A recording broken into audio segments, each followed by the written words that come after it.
Hola la compagnie, j'espère que vous allez bien. Aujourd'hui, on se retrouve dans une nouvelle vidéo dans laquelle on va parler du Oppo Find X3 Lite. Donc ça fait quelques jours que j'ai ce smartphone en ma possession. Oppo m'a d'ailleurs également envoyé le Find X3 Neo ainsi que le Find X3 Pro, dont on parlera dans de prochaines vidéos. Mais donc j'ai commencé avec le Find X3 Lite et vous allez voir que finalement, il n'a pas vraiment grand chose de light. Côté design, je l'ai dans une couleur un peu dorée, rosée, bleutée en fonction de comment on le met à l'éclairage. Et bien que ça ne passe pas inaperçu, eh bien j'aime beaucoup la finition. Parce que déjà, on retrouve un dos un peu texturé. Alors, je sais pas trop ce que c'est, il me semble que c'est du plastique, mais c'est vraiment très agréable et le gros point positif, c'est que ça n'agrippera pas les traces de doigts, donc vous pourrez très bien l'utiliser sans coque, sans avoir un smartphone dégueu tout le temps. En plus, la manipulation du smartphone est vraiment très agréable, je pense que c'est dû notamment à son dos incurvé qui facilitera la prise en main, mais c'est dû aussi à son écran, puisque en façade avant, on va retrouver un écran de 6,4 pouces, donc pour moi, c'est pas trop grand, c'est pas trop petit non plus, je trouve que c'est vraiment le juste milieu, parce qu'on peut presque tout faire à une seule main sans avoir à faire trop de gymnastique. Et en plus, cet écran, c'est un écran OLED qui offrira vraiment de bonnes couleurs. Donc franchement, pour regarder des vidéos, regarder des films, jouer à des jeux,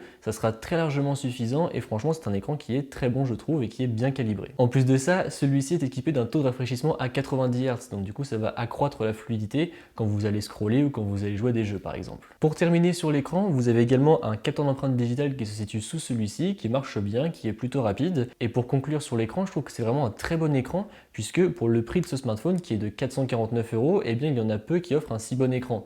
Mais d'ailleurs, vous allez le voir tout au long de la vidéo, pour son prix, il offre vraiment de très bonnes performances à presque tous les niveaux. En plus de ça, toujours pour profiter de la meilleure expérience multimédia possible, vous avez toujours une prise jack, donc si jamais vous avez toujours du filaire, ça peut vous servir, et vous avez des haut-parleurs qui sont mono, donc pas de stéréo, mais qui sont quand même Dolby Atmos et qui délivreront un bon son. Côté performance, il n'est clairement pas en reste non plus, puisqu'on va retrouver un Snapdragon 765G couplé à 8 Go de RAM. Et ça fait clairement le taf, vous pourrez faire tourner tout type de jeu sans souci, sans avoir aucun ralentissement, et même les applications les plus gourmandes, franchement, je n'ai jamais observé un seul ralentissement, c'est très plaisant à utiliser. En plus de ça, il n'y a aucune chauffe, ou du moins s'il chauffait, c'est que c'était pas si aberrant que ça, puisque je ne l'ai vraiment pas remarqué. Et en plus de ça, la batterie tient très bien. Alors après, si vous faites des journées très intensives, c'est-à-dire que vous jouez beaucoup, que vous envoyez beaucoup de messages, que vous faites beaucoup d'appels, que vous allez beaucoup sur les réseaux sociaux, bref, que vous faites tout en vraiment usage abusé, on va dire, vous devrez le recharger le soir vers 21h, 22h, mais sinon, sa grosse batterie de 4300 mAh vous tiendra largement la journée. Je pense qu'on peut monter un jour et demi si jamais on se restreint un petit peu,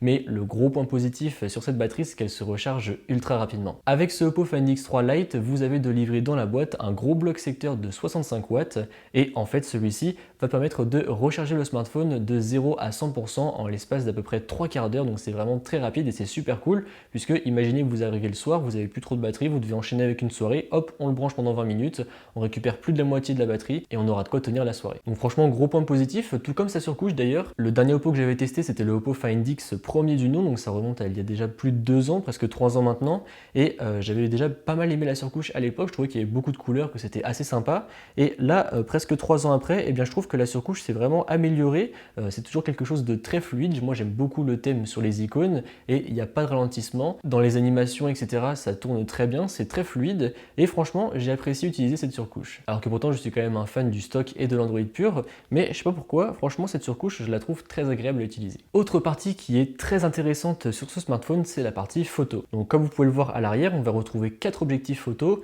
cependant, seulement 2 seront réellement utilisés. Il s'agit de l'ultra grand angle et du grand angle classique, puisqu'en fait les 2 autres capteurs sont des capteurs macro et des capteurs monochrome, donc pour faire de la photo en noir et blanc. Personnellement, je ne sais toujours pas à quoi ça sert, puisque si je prends une photo en noir et blanc, je prends une photo normale et après j'applique un filtre par-dessus, pas besoin d'avoir un capteur dédié à tout ça, mais par contre les photos sont vraiment très bonnes. J'ai pu en prendre quelques-unes et franchement j'ai été assez surpris des couleurs et de la beauté des photos, parce que quand même pour un smartphone à ce prix là je m'attendais pas vraiment à grand chose, et au final eh bien, je trouve que c'est vraiment de très bonnes photos. Pareil pour le mode nuit, on voit la différence quand on l'a activé et quand il n'est pas activé. Franchement, une très bonne partie photo, et en plus les couleurs sont cohérentes entre l'ultra grand angle et le grand angle classique. Encore une fois, là ce que j'ai à reprocher, c'est d'avoir dédié 2 capteurs pour tout ce qui est macro et monochrome, parce que je me dis qu'on aurait tout simplement pu retirer ces 2 capteurs, quitte à tout mettre dans un seul et même capteur si jamais on voulait vraiment garder tout ça, ou alors à carrément le retirer pour simplement garder 2 capteurs et du coup faire encore baisser les coûts de production du smartphone et donc faire baisser le prix final du smartphone. Pour terminer sur ce smartphone, sachez qu'il est compatible avec la 5G et comme je vous le disais tout à l'heure, vous pourrez le trouver au prix de 449 € sur Amazon. Du coup, conclusion sur celui-ci, pour être honnête avec vous, à la réception de celui-ci, je me suis dit que ça allait être encore un milieu de gamme qui n'avait pas forcément grand-chose